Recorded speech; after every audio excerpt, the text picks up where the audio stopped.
ഒരു സ്വകാര്യ മാധ്യമവും അതുമായി ബന്ധപ്പെട്ട അതിൻ്റെ രണ്ട് സഹോദരങ്ങൾ, അതിൻ്റെ ഓണർമാരായ രണ്ട് സഹോദരങ്ങളും ഇപ്പം ഏകദേശം 126 കോടി രൂപ ഇറക്കിയിട്ടുണ്ടായിരുന്നു. അതുമായി ബന്ധപ്പെട്ട് വലിയ തരത്തിൽ വിവാദങ്ങളുണ്ടായിരുന്നു. അപ്പം അന്ന് അവർ പറഞ്ഞൊരു പ്രധാനപ്പെട്ട വാദം എന്ന് പറഞ്ഞാൽ ഞങ്ങൾ ഗവൺമെൻറ്റിൻ്റെ കയ്യിൽ നിന്നല്ല പൈസ വാങ്ങിച്ചിട്ടുള്ളത്, ഞങ്ങളെ കയ്യിൽ നിന്നാണ് പൈസ ഇറക്കിയിട്ടുള്ളത്. അതുകൊണ്ട് ഞങ്ങൾക്കില്ലാത്ത ദണ്ണം എന്തിനാണ് ബാക്കിയുള്ളവർക്ക്? കാരണം ഇപ്പോൾ സാറ് പൈസ ഇറക്കി കഴിഞ്ഞാൽ അത് സാറിൻ്റെ ദണ്ണമാണ്, അല്ലാണ്ട് സാറ് ഗവൺമെൻറ് കയ്യിൽ നിന്ന് വാങ്ങിയ പൈസയല്ല എന്നുള്ളതാണ്. ഇപ്പോൾ ഏറ്റവും വരുന്ന പുതിയ വാർത്ത എന്ന് പറഞ്ഞാൽ ഇത് മണി ലോണ്ടറിങ്ങുമായി ബന്ധപ്പെട്ട് ഉപയോഗിച്ചു എന്നുള്ളതാണ്.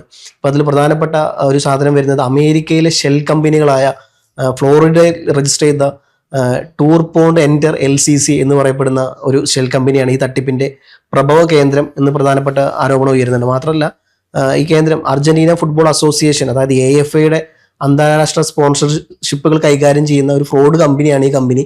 ഈ കമ്പനിയുമായി ബന്ധപ്പെട്ട വലിയ തരത്തിലുള്ള മണി ലോണ്ടറിങ് നടന്നു എന്നുള്ളതാണ്. അമേരിക്കയിൽ ഈ സാധനം നടന്നുകൊണ്ടിരിക്കുന്നത്, കേസ് സമാനമായി അന്വേഷണം നടന്നുകൊണ്ടിരിക്കുന്നത്. അപ്പോൾ മാത്രമല്ല FBI ഈ അന്വേഷണം ഏറ്റെടുക്കുന്നു എന്നുള്ള വാർത്തകൾ വരുന്നുണ്ട്. ഏകദേശം $300 മില്യൺ, അതായത് നമ്മളവിടുത്തെ തുക നോക്കുമ്പോൾ ഏകദേശം 2500 കോടി രൂപയോളം വരുന്ന കള്ളപ്പണം വെളുപ്പിക്കൽ, ബാങ്ക് തട്ടിപ്പ് എന്നിവയുമായി ബന്ധപ്പെട്ട് ഈ കമ്പനികൾ ഓൾറെഡി US ഫെഡറൽ പ്രോസിക്യൂട്ടർമാരെ FBI പ്രാഥമിക അന്വേഷണം നടത്തി ആരംഭിച്ചു എന്നുള്ള വാർത്തയും വരുന്നുണ്ട്. ഇപ്പം ഈ ബാങ്ക് ഇടപാടുകൾ നടക്കുന്നത് ബാങ്ക് ഓഫ് അമേരിക്ക, അതുപോലെ തന്നെ city bank, JP Morgan, chess എന്നീ ബാങ്കുകൾ, അതൊക്കെ US ബാങ്കുകളാണ്. അങ്ങനെ $260 മില്യൺ ഇടപാടുകൾ FBI പരിശോധനയിൽ ഉണ്ട് എന്നുള്ള വാർത്തകളൊക്കെ വരുന്നുണ്ട്. അപ്പം ഈ സഹോദരന്മാരുടെ ഒരു സ്വകാര്യ മാധ്യമ കമ്പനിയാണ്, മാധ്യമം പ്രവർത്തിക്കുന്ന ഒരു സ്ഥാപനമാണ്. അതിന് ഉടമകളായിട്ടുള്ള രണ്ട് സഹോദരന്മാരുണ്ട്. അപ്പോൾ അവർക്കെതിരെയാണ് ഈ ആരോപണം വരുന്നത്. ഇത്രയും കാലം ഉണ്ടായിരുന്നത് കേരള ഗവൺമെന്റിന്റെ അനുവാദം ഇല്ലാണ്ട് ഈ അമേരിക്കൻ AFA സഹോദരങ്ങൾ തന്നെയാണെന്ന് ഉറപ്പുണ്ടോ? ചാനല് സഹോദരങ്ങളുടെ ചാനൽ എന്നാണ് അറിയപ്പെടുന്നത്. പലപ്പോഴും പല മാധ്യമങ്ങളും അവർ ഉദ്ധരിക്കാറുള്ളത് സഹോദരന്മാരെ ഏറ്റെടുത്ത ചാനൽ എന്നുള്ള രീതിയിലാണ്. മുട്ടിൽ മരം കേസിലടക്കം പലതരത്തിലുള്ള വിവാദങ്ങൾ ഉൾപ്പെട്ട ഒരാണ്. അപ്പൊ എന്നിരുന്നാൽ പോലും ഇത്രയും നേരം ഉണ്ടായിരുന്നത് സംസ്ഥാന സർക്കാരിന്റെ യാതൊരുവിധ പിന്തുണയും ഇല്ലാണ്ട്, അല്ലെങ്കിൽ പിന്നെ ഈ പറഞ്ഞ പോലെ ഒരു കമ്പനിക്ക് വിളിക്കുമ്പോൾ ഇത്തരത്തിലുള്ള കമ്പനികളുടെ ടെൻഡർ ഒന്നും ഇല്ലാണ്ടാണ് ഈ കമ്പനിക്ക് കൊടുത്തത്. അതായത് സംസ്ഥാന സർക്കാർ അവർക്ക് വേണ്ടി കണ്ണടച്ചു എന്നുള്ളതാണ് സത്യാവസ്ഥ. ഇത്തരത്തിലുള്ള ഒരു സാധനം കൊടുക്കുമ്പോൾ അത് ഒരു ടെൻഡർ വിളിക്കാണ് സ്വാഭാവിക നടപടി എന്നുള്ളത്. അതൊന്നും വിളിക്കാണ്ടാണ് ഈ കാര്യങ്ങളെല്ലാം ഇവർ ഏറ്റെടുത്തതും. പിന്നീട് കൊച്ചിയിലെ JNL സ്റ്റേഡിയം നവീകരണവുമായി ബന്ധപ്പെട്ട് ഇവർ ഏറ്റെടുത്തതും പല ഭാഗങ്ങൾ പൊളിച്ചതും. ഇത്രയും കാലം നമ്മൾ ചർച്ച ചെയ്തത് കേരളത്തിനുള്ളിൽ നടന്ന ഇത്തരത്തിലുള്ള ചെറിയ ചെറിയ കേസായിരുന്നു. ഈ 126 കോടി അവരുടെ പൈസയാണ്, അത് പോയി എന്നാണ്, അവർക്ക് കുഴപ്പമില്ല എന്ന് അവർ പറയുന്നു. പിന്നെ JNL സ്റ്റേഡിയം അവർ ശരിയാക്കി കൊടുക്കുന്നുള്ളത് പറയുന്നു. പിന്നെ ഇത്തരത്തിലുള്ള ചെറിയ സാധനങ്ങളെ വരുന്നുള്ളൂ. ഇപ്പം അത് പോയി ഈ പറഞ്ഞ പോലെ അമേരിക്കയിലോട്ടെത്തുന്നു. ഈ പറഞ്ഞ പോലെ അവിടുത്തെ പല അന്വേഷണ ഉദ്യോഗസ്ഥരും CIA ഏറ്റെടുക്കുന്നു. എങ്ങനെയാണ് ഇതിൻ്റെ ഒരു സത്യാവസ്ഥ? എന്താണ് യഥാർത്ഥത്തിൽ ഇത് നടന്നുകൊണ്ടിരിക്കുന്നത്? ഇതിനകത്ത് കൂടുതലായിട്ട് പറയുന്ന പേര്, കേരളവുമായി ബന്ധപ്പെട്ട് പറയുന്ന പേര് റിപ്പോർട്ടർ ചാനലിൻ്റെയാണ്. റിപ്പോർട്ടർ ചാനൽ പുതുതായി തുടങ്ങിയതല്ല. ഇങ്ങനെ നികേഷ് കുമാറിൻ്റെ കയ്യിൽ നിന്നും, റിപ്പോർട്ടർ ചാനൽ നികേഷ് കുമാറിൻ്റെ കയ്യിൽ നിന്നും വാങ്ങിയതാണ് ഫസ്റ്റ്. നികേഷിനോട് പിന്നെ വേറെ യാതൊരു റോളും കൊടുത്തിട്ടില്ല. നികേഷ് ഈ ചാനൽ വിൽക്കുന്ന സമയമാകുമ്പോഴേക്കും CPM-ഉമായിട്ട്, പ്രത്യേകിച്ചും പിണറായി വിജയൻ്റെ വിഭാഗവുമായി വളരെ കാര്യമായി അടുത്തിരുന്നു. അതുപോലെ തിരിച്ച് കൊടുത്ത ചാനൽ കൊടുത്തിരിക്കുന്ന ആർക്കാം? റിപ്പോർട്ടറിനാണ് കൊടുത്തിരിക്കുന്നത്. റിപ്പോർട്ടർ ആന്ധ്രാപ്രദേശിനാണ് കൊടുത്തിരിക്കുന്നത്. ഈ റിപ്പോർട്ടർ ചാനലിൻ്റെ പുറകിലും ആന്ധ്രാപ്രദേശ് ഇതെടുക്കണമെങ്കിൽ റിപ്പോർട്ടർ ചാനലിനെ കൺട്രോൾ ചെയ്തിരിക്കുന്ന അതേ ശക്തികൾ തന്നെ ഇതിൻ്റെ പുറകിലുണ്ട്. അപ്പോൾ പലരും സംശയം പ്രകടിപ്പിക്കുന്ന ഈ ചാനൽ ആരുടെയാണെന്നുള്ളത്. മുട്ടിൽ മരമുറി കേസിലെ ആൻഡോയുടെയാണോ, അതോ ഫുട്ബോൾ പ്രൊമോഷൻ നടത്തുന്ന ആൻഡോയുടെയാണോ, അതോ സാക്ഷാൽ പിണറായി വിജയൻ്റെ തന്നെയാണോ ഈ ചാനലിന് സംശയം പറയുന്നവരുണ്ട്. പിണറായി വിജയൻ്റെ പേര് ഇതിലേക്ക് വലിച്ചിഴക്കപ്പെടാൻ കാരണം ഈ കേസിനെ ഏറ്റവും ദുരൂഹമാക്കുന്നത്, ഈ പന്തുകളിയെ തന്നെ ദുരൂഹമാക്കുന്നത് എല്ലാ ഏർപ്പാടുകളും വളരെ പെട്ടെന്ന് പല മന്ത്രാലയങ്ങളുടെയും സാങ്ഷൻ മേടിച്ചുകൊണ്ട് ഇത് തുടങ്ങുന്നതായിട്ട് കാണിക്കുന്നു. പക്ഷേ യഥാർത്ഥത്തിൽ ഈ മന്ത്രാലയങ്ങൾ അറിയുകയും ചെയ്തിട്ടില്ല. അവരുടെ എല്ലാം തലയ്ക്ക് മുകളിൽ കൂടിയാണ് പറക്കുന്നത്, ഈ കത്ത് പറക്കുന്നത്. ഈ കത്ത് തയ്യാറാക്കുക തന്നെ ഒരു പൊന്നാനി MES കോളേജിലെ ഇംഗ്ലീഷ് ഡിപ്പാർട്ട്മെൻ്റ് ഒരു പ്രൊഫസറാണ് ഈ കത്ത് തയ്യാറാക്കുന്നത്. അവരുടെ പേര് ഞാൻ മറന്നുപോയി, അക്ഷിത അല്ലേ? അപ്പോൾ ആ കത്ത് അവരാണ് തയ്യാറാക്കി കൊടുക്കുന്നത്. പൊന്നാനി MES കോളേജാണ്. ഇതിൽ നാടകങ്ങൾ ഒത്തിരിയുണ്ട്. ഇപ്പം TPM-കാർ അടുത്ത കാലത്ത് മുഴുവൻ നാടകങ്ങൾ ഇഷ്ടം പോലെ ആയിരുന്നു. പല തരത്തിലുള്ള നാടകങ്ങൾ ഉണ്ടായിരുന്നു. അതിലൊന്നല്ല പല നാടകങ്ങൾ ഒരുമിച്ചാഴിയ നാടകമാണിത്. ഗവൺമെൻറ് പിണറായി വിജയൻ ഒന്നും അറിയത്തില്ല, മെസ്സി വരുന്ന കാര്യം പോലും അറിയത്തില്ല, മെസ്സി വന്നേക്കും കേട്ടോ അങ്ങനത്തെ ഒക്കെ പറഞ്ഞിട്ടുണ്ട്. മെസ്സി കേരളത്തിലേക്ക് ഈ വിവരം പിണറായി വിജയൻ അറിഞ്ഞിട്ടില്ല എന്നാണ് പറയുന്നത്. മോഹൻലാലിനെ പിടിച്ചിരിക്കുന്നത് അങ്ങനെ എന്തെങ്കിലും പ്രശ്നം ഉണ്ടായിരുന്നത് ഇവിടെ ഒഴിവായിപ്പോയനെ. അതുപോലെ തന്നെ മോഹൻലാലിനെ എങ്ങനെ കൊണ്ടുനടക്കായോ അതുപോലെ മെസ്സിയും ഇവിടെ വന്നു കഴിഞ്ഞ് കൊണ്ടു നടക്കാമെന്ന് പിണറായി വിജയൻ മലപ്പുഴക്കാരന് സ്വപ്നം കൂട്ടിയിട്ടുണ്ട്. മെസ്സിയുടെ കയറപ്പോൾ പന്ത് തട്ടുന്ന കുറെ 10 പിള്ളേരുടെ വോട്ട് കിട്ടുമോ, അല്ലെ SFI മെസ്സിയുടെ കൂടെ ഷംസീർ മറ്റേ റിയാസോ റഹീമോ ഒക്കെ മെസ്സിയുടെ കൂടെ പന്ത് കളിക്കുന്ന ജേഴ്സിയൊക്കെ ഇട്ട് കളിക്കുന്ന രംഗം ഒന്ന് ആലോചിക്കും. അപ്പൊ അങ്ങനത്തെ ഒരു ക്യാപിറ്റൽ PR വർക്കിന് ഉപയോഗിക്കാവുന്ന ആര് സ്വപ്നത്തിൽ കണ്ടു? പിണറായി വിജയൻ കണ്ടു. പക്ഷെ പിണറായി വിജയന് വേറൊരു പ്രശ്നമുണ്ട്. ഈ ഈച്ചയുടെ സ്വഭാവമുണ്ട്. ചക്കപ്പഴം ഇരിക്കുന്നുണ്ട്, അങ്ങോട്ട് പറഞ്ഞു ചെല്ലും. ഇത് സ്വർണം കായ്ക്കുന്ന ഖനിയുടെ, സ്വർണം എടുക്കാൻ പറ്റുന്ന ഖനിയുടെ സ്വഭാവമാണെന്ന് മനസ്സിലായി. അവിടെയും കൈയിട്ട് വരാം. ഇത് കുറച്ച് നിലച്ചിരിക്കുകയാണ്. ഏതാ ഇപ്പം കെട്ടിക്കൊണ്ടിരിക്കുന്ന പെർമനന്റ് റിസോഴ്സിലൊരു തടസ്സം വന്നിട്ടുണ്ട്. ശശിധരൻ കർത്താടെ കരിമണലിൽ നിന്നുള്ള വരുമാനം കുറച്ച് കുറഞ്ഞിരിക്കുകയാണ്. അപ്പോൾ പുതിയൊരു വരുമാന മാർഗമായിട്ടാണ് ആര് വരുന്നത്? ആന്ധ്രാപ്രദേശ് വരുന്നത്. ആന്ധ്രാപ്രദേശ് വന്നിട്ട് ഓഫർ ചെയ്യുന്ന എന്താ? അവിടെയാണ് പിണറായി വിജയൻ ഈ 126 കോടി രൂപയുടെ നക്കാപ്പിച്ച കാശിന് വേണ്ടി പിണറായി വിജയൻ അതിൻ്റെ പുറകെ പോകുന്ന ആര് പറഞ്ഞാലും സമ്മതിക്കാൻ തയ്യാറില്ല. പക്ഷെ അതിന് അപ്പുറത്തേക്കാൾ നമ്മളൊക്കെ കണക്ക് കൂട്ടുന്നതിനേക്കാൾ വോളിയം ഉള്ള വാല്യൂ ഉള്ള ഇടപാടുകളാണ് ഇവിടെ നടന്നിരിക്കുന്നത്. ഇത് പന്തുകളി കേവലം ഒരു മറ മാത്രമാണ്. പന്തുകളി നടന്നാലും നടന്നില്ലെങ്കിലും. പിന്നെ രണ്ടാമത്തെ കാര്യം, ഇതിൻ്റെ ഇപ്പോൾ ലേറ്റസ്റ്റ് ആയിട്ട് പുറത്തു വരുന്ന വാർത്തകൾ, നമ്മൾ അറിയുന്ന വാർത്ത നമുക്ക് കൃത്യമായിട്ട് അറിയില്ല. നമ്മൾ കേൾക്കുന്ന വാർത്തകൾ നമ്മുടെ കുറെ കൂടെ ശരി. നമ്മൾ കേൾക്കുന്ന വാർത്തകൾ ഇതിൻ്റെ കേന്ദ്രം നടക്കുന്നത് ഈ ഫ്രോഡ് പരിപാടികളുടെ മുഴുവൻ കേന്ദ്രമായി മാറുന്ന അമേരിക്കയാണ്. അമേരിക്കൻ ബാങ്കുകളിൽ കൂടിയാണ് ഈ പൈസ ഇവിടുന്ന് ട്രാൻസ്ഫർ ചെയ്തിരിക്കുന്നത്. 126 കോടി രൂപ ട്രാൻസ്ഫർ ചെയ്തിരിക്കുന്നത്. അമേരിക്കൻ ബാങ്കുകളുടെ ഇതിനെക്കുറിച്ച് അറിയുമ്പോൾ അടുത്ത സ്റ്റേജിലേക്ക് നമ്മൾ ചെല്ലുന്നത് ഫെഡറൽ ബ്യൂറോ ഓഫ് ഇൻവെസ്റ്റിഗേഷൻ, അമേരിക്കയുടെ ഏറ്റവും പ്രഗത്ഭമായ രഹസ്യാന്വേഷണ ഏജൻസി. അവർ ഇതിനെക്കുറിച്ച് അന്വേഷിക്കാൻ തുടങ്ങി. അവരന്വേഷിക്കുമ്പം 1 മാസം മുമ്പ് ഒരു അന്വേഷണം തുടങ്ങിയെന്നാണ് പറയുന്നത്. ഫുട്ബോൾ അസോസിയേഷനെ, അർജന്റീനൻ ഫുട്ബോൾ അസോസിയേഷനെ പോലും സംശയത്തിൻ്റെ ഉൾമുനയിൽ നിർത്തിയിരിക്കുകയാണ്. അവിടെ അവർ ട്രൂ ഫ്രോഡ് LLC എന്ന് പറഞ്ഞ കമ്പനി വഴിയാണ് ഇടപാട് മുഴുവൻ നടത്തുന്നത്. അപ്പോൾ ഇത് കണ്ടുപിടിക്കാൻ അവിടുത്തെ ഇൻവെസ്റ്റിഗേഷൻ നടക്കുകയാണ്. ഇവരവിടെ കാശ് അയച്ചു കൊടുത്തു. കാശ് അയച്ചു കൊടുക്കുമ്പോൾ ഒരു കണ്ടീഷൻ, എല്ലാ ഇത്തരം അന്തർദേശീയ ഇടപാടുകളിലും ഫുട്ബോൾ രംഗത്തും ക്രിക്കറ്റ് രംഗത്തും ഒക്കെ ഉള്ളതുപോലെ തന്നെ ഈ നമ്മളെ സ്പോൺസർ ചെയ്യുന്ന ആ കമ്പനിക്ക് നമ്മൾ കുറച്ച് പൈസ കൊടുത്താൽ ബാക്കി പൈസ നമുക്ക് തിരിച്ചു തരും. ഈ 126 കോടി രൂപ അമേരിക്കൻ ബാങ്കുകൾ വഴി അർജന്റീനൻ ഫുട്ബോൾ അസോസിയേഷൻ എത്തിച്ചിട്ടുണ്ട്. കുറേ അവർ കമ്മീഷൻ എടുത്തിട്ട് ബാക്കി പൈസ തിരിച്ചു തരും. ഇവിടെയുള്ളവൻ്റെ പൈസ വൈറ്റായി കിട്ടും, അല്ല അവന് പൈസയായിട്ട് കിട്ടും. അതാണ് മൂട്ടിൽ ബ്രദേഴ്സ്, അല്ലെങ്കിൽ മൂട്ടിൽ ബ്രദേഴ്സിൻ്റെ ഗോഡ് ഫാദേഴ്സ്. അവനെ കൊണ്ട് നിർത്തണ്ട. റിപ്പോർട്ടർ ചാനൽ അത്രയും ബുദ്ധിയുണ്ടെന്ന് തോന്നുന്നില്ല. അല്ലെ ഒത്തിരി വിഡ്ഢിത്തം അവർ വിളിച്ചു പറയുന്നുണ്ട്, ഒത്തിരി വിഡ്ഢിത്തം. അപ്പോൾ ആ ഇത് വരുമ്പോൾ ഇതിൻ്റെ പ്രധാനപ്പെട്ട കാര്യങ്ങളിലേക്ക് അന്വേഷണം പോകില്ല എന്നുള്ളതാണ് നമ്മുടെ ക്വസ്റ്റ്യൻ. ഇതാര് ചോദിക്കും, ആര് പറയും?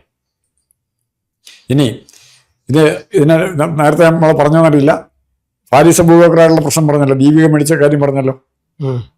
ഈ ദീപിക മേടിക്കാൻ സഹായിച്ച അതേ ശക്തികളൊക്കെ തന്നെ ഇതിൻ്റെ പുറകിലുമുണ്ട്. ഈ കാര്യം നമ്മൾ പറഞ്ഞിട്ടില്ല. അപ്പോൾ ദീപിക പത്രം ഇവിടെ കേരളത്തിലെ ഏറ്റവും പ്രാചീന പത്രമാണ് ദീപിക. കത്തോലിക്ക സഭയായിട്ട് വളരെയധികം ചേർത്ത് വെച്ച് വായിക്കുന്നതാണ്. പല ബിഷപ്പുമാരുടെയും വീട് കയറിയുള്ള ക്യാൻവാസിൽ കൂടിയാണ് കുറേ സർക്കുലേഷൻ ഉണ്ടായത്. ആ ദീപിക പത്രം പക്ഷേ ഫാരിസ് അബൂബക്കറിലേക്ക് അത് മാറുകയാണ് നിയന്ത്രണം. ഒരു 5-6 വർഷം മുമ്പ് ഫാരിസ് അബൂബക്കർ ആരാ അത് പറയണം. അച്യുതാനന്ദൻ CPM-ലെ അച്യുതാനന്ദൻ പിണറായി യുദ്ധത്തിൽ പിണറായിക്ക് എല്ലാ സഹായവും ഒത്താശയും ചെയ്ത് കൊടുത്ത മറ്റേ ഫാരിസ് അബൂബക്കർ. അച്യുതാനന്ദൻ അദ്ദേഹത്തെ പറ്റി പറഞ്ഞത് എന്താ, ഏറ്റവും വെറുക്കപ്പെട്ടവനായിട്ടാണ് ചിത്രീകരിച്ചത്. എന്നിട്ട് ആ ഫാരിസ് അബൂബക്കറിനെ വെച്ചുള്ള ഇന്റർവ്യൂ കൈരളി ചാനലിൽ വന്നു. അച്യുതാനന്ദൻ വെറുക്കപ്പെട്ടവനാണ്, കള്ളക്കടത്തുണ്ട്, പല ആരോപണങ്ങളും വെച്ചു. അവിടെ ഇന്റർവ്യൂ നടത്തിയത് ജോൺ ബ്രിട്ടാസാണ് നടത്തിയത്. ഇന്ന് പിണറായി വിജയൻ മാറിക്കഴിഞ്ഞാൽ പാർട്ടിയുടെ നേതൃത്വം പിടിച്ചെടുക്കാൻ ശ്രമിക്കുന്ന ബ്രിട്ടാസാണ് അതിന് മുമ്പിൽ ഉണ്ടായിരുന്നത്. അപ്പോൾ ഇത് മൊത്തം ഒന്നിനു പുറകെ ഒന്നായി കണക്ട് ചെയ്ത് കിടക്കുകയാണ്. അത്യന്തികമായി ചെല്ലുന്ന ഒറ്റ സോഴ്സിലേക്കാണ് ചെല്ലുന്നത്. കേരളത്തിലെ ഈ ഇടപാടുകളിലെ എല്ലാ സോഴ്സ് ഒന്നിലേക്കാണ് ചെല്ലുന്നത്. അതിലേക്കാ ഇതെല്ലാം ചെയ്യാൻ പറ്റുന്ന ഒറ്റയാളേ ഉള്ളൂ. എല്ലാ കാര്യങ്ങളും കൂടെ ചെയ്യാൻ പറ്റുന്ന പിണറായി വിജയൻ മാത്രമേ ഉള്ളൂ. അദ്ദേഹം മുഖ്യമന്ത്രിയുടെ പവറും പാർട്ടി സെക്രട്ടറിയുടെ പവറും എല്ലാം ഇതിനകത്ത് വന്നിട്ടുണ്ട്. ഇനി ഇത് രസകരമായി അവസാനിക്കാൻ പോകുന്നത് ഇവർ തമ്മിൽ തർക്കമായാൽ ഇപ്പൊ തന്നെ ആയി തുടങ്ങിയിട്ടുണ്ട്. ഇനി അങ്ങനെയാണ് രഹസ്യങ്ങൾ പലതും പുറത്തേക്ക് വരുന്നത്. ഇപ്പൊ ബ്രിട്ടാസ് എവിടെ നിൽക്കുമെന്ന് ഇപ്പൊ പറയാൻ പറ്റുമോ? ഈ കൂട്ടത്തിൽ നിൽക്കണമെന്നല്ലേ ബ്രിട്ടാസ്? ഇതെല്ലാം ഇപ്പൊ എല്ലാവരും കൂടെ ചേർന്ന് വേറൊരാളെ നോക്കുന്നുണ്ട്. നമ്മുടെ അയോധ്യ ക്ഷേത്രത്തിലും ശബരിമലയിലൊക്കെ കണ്ടുപോലെ അമ്പലത്തിൽ പാത്രം കഴുകാൻ വരുന്ന പൂജാരിമാരെ അല്ലെങ്കിൽ മാല കെട്ടാൻ വരുന്നവനെയൊക്കെ പ്രതിയാവും അവിടുത്തെ സ്വർണം പോയതിന്. അതുപോലെ ഇവിടെ ഒന്നും അറിയത്തില്ല, ഒരു എഴുത്ത് എഴുതാൻ പോലും അറിയത്തില്ലാത്ത അതിനൊരു കോളേജ് അധ്യാപകയുടെ സഹായം, പ്രധാനപ്പെട്ട സീരിയസ് ആയിട്ട് ലെറ്ററിന് പോലും ഔട്ട്സൈഡ് ഏജൻസിയുടെ സഹായം തേടിയ പഴയ സ്പോർട്സ് മന്ത്രിയുണ്ട് അബ്ദുൾ റഹ്മാൻ. അദ്ദേഹത്തിന് വേണ്ടി എഴുതി കൊടുത്ത നമ്മൾ പൊന്നാനിയിലെ ടീച്ചറാണ്. അപ്പോൾ ഇത് ഫാരിസ് അബൂബക്കർ, അബ്ദുൾ റഹ്മാൻ, ഇതിലെല്ലാം കഴിഞ്ഞിട്ട് ഇതെല്ലാം കൂടെ കൊണ്ടുവരുന്ന ഈ അബ്ദുൾ റഹ്മാൻ്റെ പടം എല്ലാവരും ഷറഫ് അലി എന്ന് പറഞ്ഞ പഴയ ഫുട്ബോളറെ സാക്ഷ്യം പറയാൻ വന്നു. അതായത് സാക്ഷി വിറ്റ്നസ് ആയിട്ട് വന്നു ഈ എഗ്രിമെൻറ്റിന്. അദ്ദേഹം കുറ്റപ്പെടുത്തുന്ന ആരാന്നറിയോ? അവസാനം വന്ന് ലാസ്റ്റ് റൗണ്ടിൽ മിനിസ്റ്റർ വിളിച്ചപ്പോൾ എനിക്ക് സംശയിക്കേണ്ട ആവശ്യമില്ല, അബ്ദുൾ റഹ്മാൻ വിളിച്ചപ്പോൾ സംശയിക്കേണ്ട ആവശ്യമില്ല, അതുകൊണ്ടാണ് ഞാൻ പോയി സാക്ഷി നിന്നത്. അപ്പോൾ ആരവിടെ പ്രതിയാകുന്നത്? ഇവിടെ നടക്കുന്ന എല്ലാ കേസിലും ഏതെങ്കിലും ഒരു ബലിയാടിനെ അവർ കണ്ടുപിടിക്കും. ഇപ്പം നിങ്ങൾ നോക്കിയോ, വീണാ വിജയൻ്റെ കേസിനും ബലിയാട് ഉണ്ടാകും, അതാരാ നമുക്ക് കാത്തിരിക്കാം. അങ്ങനെ ഈ ബലിയാടുകളെ സൃഷ്ടിച്ച് നേതാക്കന്മാരല്ല വമ്പന്മാർ VVIPകൾ രക്ഷപ്പെടുന്ന സംവിധാനമാണ് ഇവിടെ തുടരുന്നത്. ഇനി മൂട്ടിൽ മരമുറ കേസ് ഇവിടെ വന്നിരിക്കുന്നത് മറ്റാരല്ല ബാധിച്ചിരിക്കുന്നത്, ഏറ്റവും കൂടുതൽ ബാധിച്ചിരിക്കുന്നത് ജനങ്ങളുടെ പ്രശ്നങ്ങൾ സത്യസന്ധമായി ജനങ്ങളുടെ മുമ്പിൽ അവതരിപ്പിക്കേണ്ടിയിരുന്ന മാധ്യമ പ്രവർത്തകരെയാണ് ഇത് കറുത്ത ചായ അടിച്ചിരിക്കുന്നത്. മൂട്ടിൽ മരമുറ കേസ് തുടങ്ങി അതിൻ്റെ ഉടമസ്ഥരായി ഇവർ വന്നപ്പോൾ തൊട്ട് നടത്തിയ പത്രപ്രവർത്തനം എന്ന് പറയുന്നത് ഏറ്റവും മോശം, അല്ലെങ്കിൽ ഒരു മാധ്യമ ധർമ്മമാണോ എനിക്കറിയത്തില്ല. ഏതെല്ലാം തരത്തിൽ പത്രപ്രവർത്തനത്തെ വിഭജിക്കാമോ ആ തരത്തിലെല്ലാം വിഭജിക്കുന്നൊരു പത്രപ്രവർത്തന ശൈലിയാണ് ഇവർ പിന്തുടരുന്നത്. പല കേസുകളുണ്ട്. അവിടെ മംഗലാപുരത്തെ ലോറി മുങ്ങിയ കേസുണ്ട്. അങ്ങനെ ഒത്തിരി കേസുകൾ ഇവരെ പറ്റി പറയാം. തടി വെട്ടിവെക്കുന്ന കേസുണ്ട്. ഇപ്പോൾ വീണ്ടും ചീറ്റിംഗ് കേസ് വന്നിട്ടുണ്ട് മൂട്ടിലുകാർക്കെതിരായിട്ട്. ഗവൺമെൻറ് ലൈസൻസോടുകൂടിയാണ് മരം വെട്ടുന്നതെന്ന് പറഞ്ഞ് വിശ്വസിപ്പിച്ച് ഈ ചുറ്റുവട്ടത്തുള്ള പെരുമ്പാവൂരും മുളന്തുരുത്തിലൊക്കെ ഉള്ള തടിമില്ലുകാരുടെ കയ്യിൽ നിന്ന് തടി കൊടുക്കാമെന്ന് പറഞ്ഞ് കാശ് മേടിച്ചു. ഇവരത് വിശ്വസിച്ച് ഭയങ്കരമായ അഡ്വാൻസ് കൊടുത്തു. അത് തിരിച്ച് കിട്ടുന്നില്ല. അപ്പം റിപ്പോർട്ടർ ചാനൽ എന്ന് പറയുന്ന മാധ്യമത്തിൻ്റെ ഒരു മാധ്യമ മേഖലയുടെ കളങ്കമായി നിൽക്കുന്ന ചാനൽ ഉപയോഗിച്ച് എന്തെല്ലാം ചെയ്യാൻ പറ്റുമെന്ന് കാണിച്ചു. പക്ഷേ ഇതിന്ന് അവരുടെ കയ്യിൽ നിന്നും പോയി അർജന്റീനിയൻ ഫുട്ബോൾ അസോസിയേഷൻ്റെ കയ്യിൽ അല്ലെങ്കിൽ വിദേശ ഇടപാടുകളും ബന്ധങ്ങളുമുള്ള ഇതായി. ഇപ്പോൾ കോൺഗ്രസിൻ്റെ കാലത്ത് ഇപ്പോൾ കേരളത്തിൽ പറയാമെങ്കിൽ വിദേശ കമ്പനിയായിട്ട് ഇടപാടെന്ന് പറഞ്ഞാൽ പറയാവുന്ന ഒറ്റ കമ്പനിയെ പറയാവുള്ളൂ. ഇത് പാമോലിൻ കേസുണ്ട്, കരുണാകരൻ്റെ ഉമ്മൻചാണ്ടി എല്ലാവരും പ്രതിയായ കേസുണ്ട്. അതിനപ്പുറം അതിലും ടെക്നിക്കലായിട്ടുള്ള മിസ്റ്റേക്കേ ഉള്ളൂ, അല്ലാതെ സാമ്പത്തിക തട്ടിപ്പ് നടന്നായിട്ട് പറയുന്നില്ല. വില കുറഞ്ഞ പാമോയിൽ നമുക്ക് കിട്ടിയത്. എന്നാൽ പോലും ആ ഒരു കേസ് ഒഴുകി ഇപ്പോൾ പിണറായി വിജയൻ തൊടുന്ന എല്ലാ കേസിലും ഒരു അന്താരാഷ്ട്ര ബന്ധമുണ്ട്. അന്താരാഷ്ട്ര ബന്ധം എന്ന് പറഞ്ഞാൽ കമ്മ്യൂണിസ്റ്റ് രാജ്യങ്ങളായിട്ടുള്ള ബന്ധമല്ല പറയുന്നത്, മുതലാളിത്ത രാജ്യങ്ങളായിട്ട് ബന്ധമുണ്ട്. അപ്പോൾ ഈ അഴിമതിയുടെ ഞാൻ ഇത് ആരോപിക്കുന്നത് പിണറായി വിജയൻ്റെ കാലത്താണ് ഇതിൻ്റെ കാര്യങ്ങളെല്ലാം പെട്ടെന്ന് നടന്ന് ഈ പരിപാടിക്ക് ഏറ്റവും കൂടുതൽ പബ്ലിസിറ്റി കൊടുത്ത ഫുട്ബോൾ മാച്ച് മെസ്സിക്ക് പബ്ലിസിറ്റി കൊടുത്തത് അവർ തന്നെയാണ്. പക്ഷെ മെസ്സിയെ വരാതിരിക്കാൻ ഒരേ സമയം ഇത് മെസ്സി വരാൻ പോകുന്നു എന്ന് പ്രചരിപ്പിക്കുകയും മറുവശത്ത് മെസ്സിയെ വരുത്താതിരിക്കേണ്ട മാർഗ്ഗം അവർ ചെയ്തു. കാരണം മെസ്സി വന്നാൽ എന്ത് പറ്റും? ഇവരുടെ കയ്യിൽ കളക്ട് ചെയ്തിരിക്കുന്ന പൈസ ഉണ്ട്, അതിൻ്റെ പേരിൽ ആ പൈസ മുഴുവൻ ചിലവാക്കണ്ടേ? മെസ്സിയുടെ ഉത്തരവാദിത്തം ആര് ഏറ്റെടുക്കും? യാത്ര ചിലവ് ഏറ്റെടുക്കും? ഹോട്ടൽ ബില്ലുകൾ ആര് പേ ചെയ്യും? അപ്പോൾ ഈ കയ്യിലിരിക്കുന്ന കാശ്, അതുകൊണ്ട് മെസ്സി വരാതിരിക്കാനുള്ള കളിയും ഇവർ തന്നെ കളിച്ചതായിട്ടാണ് ഇപ്പോൾ പറയുന്നത്. ശരിയാണോ എന്നറിയത്തില്ല, നമുക്ക് കാത്തിരുന്ന് കാണാമെന്നാണ് എനിക്ക് തോന്നുന്നത്. ഇതുകൂടെ ഏകദേശം 126 കോടി രൂപ GST പോലും അടക്കാണ്ടാണ് അമേരിക്കയിലേക്ക് 126 കോടിക്ക് 5 കോടി 6 കോടിയോളം വരും. അത് GST പോലും അടക്കാണ്ടാണ് അമേരിക്കയിലേക്ക് കടത്തിയെന്നുള്ളത് പറയപ്പെടുന്നത്. അപ്പോൾ സ്വാഭാവികമായിട്ട് അതിനെതിരെ ഫെമ നിയമലംഘനം പ്രാബല്യത്തിൽ മാത്രമല്ല ഇതുമായി ബന്ധപ്പെട്ട് ED എൻഫോഴ്സ്മെന്റ് ഡയറക്ടറേറ്റ് കേസെടുക്കാനും പ്രതികളെ അറസ്റ്റ് ചെയ്യാനും ചാൻസ് ഉണ്ടെന്നുള്ളതും ഇതുമായി ബന്ധപ്പെട്ട് പിന്നീട് രാജീവ് ചന്ദ്രശേഖർ അടക്കമുള്ള നേതാക്കന്മാർ BJP-യിൽ കൃത്യമായി സമ്മർദ്ദം ചെലുത്തുന്നു എന്ന് പറയപ്പെടുന്നുണ്ട്. പേടി BJP ഇതിനകത്ത് പ്രതികളെ പിടിക്കാൻ പോകുന്നു എന്ന് പറഞ്ഞാൽ എന്താ സംഭവിക്കുന്നതെന്ന് പേടിയുണ്ട്. അത്രേ ഉള്ളൂ. ശബരിമലയുടെ നമുക്കറിയാം, അയോധ്യയുടെ നമുക്കറിയാം. ഇവിടെ അതിന് മുമ്പ് ഉണ്ടായിരുന്ന തന്നെ പ്രധാനപ്പെട്ട ഇപ്പൊ നമ്മുടെ സ്വർണ്ണക്കടത്ത്, അങ്ങനെ ഒത്തിരി കേസുണ്ട്. അവർ ED ഒക്കെ BJP ആണ് ED ഡയറക്റ്റ് ചെയ്യാൻ പോകുന്നെങ്കിൽ എങ്ങനെയാ സംഭവിക്കുന്നതിനെ കുറിച്ച് എനിക്ക് യാതൊരു പ്രതീക്ഷയില്ല. കാരണം അവരുടെ ഇതുവരെയുള്ള ട്രാക്ക് റെക്കോർഡ് അതാണ്. BJP നിയന്ത്രിത ED എന്ന് പറഞ്ഞാൽ നമുക്ക് വിശ്വസിക്കാൻ പറ്റില്ല. മാത്രമല്ല ഇത് കൂടാതെ ഈ നികുതി വെട്ടിപ്പുമായി ബന്ധപ്പെട്ട് സുർ ഫിനാൻസ് എന്നറിയപ്പെടുന്ന ഒരു കമ്പനി ഉണ്ട്. അത് അമേരിക്കൻ കമ്പനിയാണ്. അപ്പം അവർക്കെതിരെ എന്താ പറയുക, അർജന്റീനയിലെ പോലീസ് AFA ആസ്ഥാനത്തും വിവിധ ഫുട്ബോൾ അസോസിയേഷന്റെ ആസ്ഥാനത്തെല്ലാം അന്വേഷണം പരിശോധന നടത്തി എന്നുള്ള വാർത്ത. ഫിനാൻസ് ബ്ലാക്ക് മണി അങ്ങോട്ടും ഇങ്ങോട്ടും വൈറ്റാക്കി കൊടുക്കുന്ന ഏറ്റവും വലിയ ഇടപാടുകാരാണ് എല്ലാവരും നേതാക്കന്മാരുടെയും. അല്ല, പിന്നെ ഈ പറഞ്ഞ പോലെ വിവാദ കമ്പനി അടക്കമുള്ള നേതാക്കന്മാർക്കെതിരെ CBIയും NIA അടക്കം ഇത്തരത്തിലുള്ള, കാരണം ഇതൊരു സാധാ കേസാണെങ്കിൽ കുഴപ്പമുണ്ടായിരുന്നു, നമ്മളവിടുത്തെ ഇന്റലിജൻസും വിജിലൻസും ഇവരൊക്കെ തന്നെ എടുത്തുമായിരുന്നു, ക്രൈംബ്രാഞ്ചൊക്കെ. പക്ഷെ ഇത് ഈ പറഞ്ഞ പോലെ ഇന്റർനാഷണൽ ആയതുകൊണ്ട് തന്നെ പല CBIയും NIA ഇന്ത്യൻ സാധനങ്ങൾ ഏറ്റെടുക്കുന്നുള്ളതും, ഒരുപക്ഷെ ഇത് അമേരിക്കയിലോട്ട് കയറ്റി അയച്ച സ്ഥിതിക്ക് അമേരിക്കൻ പോലീസ് ഏജൻസികൾ വരെ ഇവിടുത്തെ പ്രതികളെ വിട്ടു നൽകാൻ പറയാനും ചാൻസ് ഉണ്ട് എന്നുള്ളതാണ്. കാരണം അവർക്ക് ഇതിന്റെ സത്യാവസ്ഥ അറിയാൻ വേണ്ടിയിട്ട് അമേരിക്കയായിട്ടുള്ള ബന്ധം അനുസരിച്ചാണ് വിട്ടുകൊടുത്തില്ല, അവരിവിടെ ഒന്ന് അറസ്റ്റ് കൊണ്ടുപോകും. അപ്പം ഇത്തരത്തിലുള്ള കാര്യങ്ങൾ കിടക്കുന്നുണ്ട്. ആ പേടിയാണ്. അപ്പൊ ഇതെങ്ങനെ കോംപ്രമൈസ് ചെയ്യാൻ പറ്റാത്ത രീതിയിൽ എത്തിയത്. നമുക്ക് ചില ചിലക്കുട്ടി ചവിട്ടി 2 ചവിടും 3 ചവിടും അങ്ങോട്ട് പോയി കഴിഞ്ഞാൽ കാലങ്ങൾ താഴാൻ തുടങ്ങി പിന്നെ മുമ്പോട്ടൊട്ടും പോകാൻ പറ്റില്ല, പുറകോട്ടും പോരാൻ പറ്റില്ല. ഇങ്ങനെ ചെളിക്കുണ്ടിലായിപ്പോയി. ആരുടെ കാലാണ് അതിന്റെ മുഖം നമുക്ക് തിരിച്ചറിയാൻ പറ്റുന്നില്ല. ചെളിക്കുണ്ടിൽ കിടക്കുന്ന ആരുടെ കാലാണെന്ന് നോക്കണം. പിണറായി വിജയന്റെ കാലാണോ, മൂട്ടിൽക്കാരുടെ കാറാണോ, റിപ്പോർട്ടർ ചാനലിന്റെ ഇതാണോ, അതോ മറ്റാരുടെയെങ്കിലും ആണോ, അത് നമുക്ക് പിന്നീട് അറിയാനേ പറ്റുള്ളൂ.